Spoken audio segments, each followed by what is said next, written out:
বিভিন্ন জায়গায় বিভিন্ন পুজোর জন্য বিখ্যাত, সবটা তো আমাদের জানা সম্ভব নয়। বৈষ্ণোদেবীর পুজো এত বড় করে হয় এই প্রথম জানলাম, তাও আবার আমাদের বাড়ির একদমই কাছে।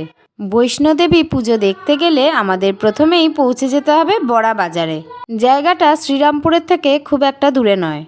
সেখানে নেমে টোটো ধরে পৌঁছে যেতে হবে কমলাপুর পূর্বপাড়ায়। তারপর হাঁটতে হাঁটতে একের পর এক প্যান্ডেল আর প্রতিমা দর্শন। সপ্তমী থেকে দশমী পর্যন্ত একেবারে দুর্গাপুজোর মতোই পুজো হয়। সাথে দেখলাম প্রসাদ বিতরণও হচ্ছে, কোনো জায়গায় পোলাও, কোনো জায়গায় পায়েস। ঢাকের আওয়াজ আর জনসমাগমে মুহূর্তেই যেন মনে হলো দুর্গাপুজো চলে এসেছে।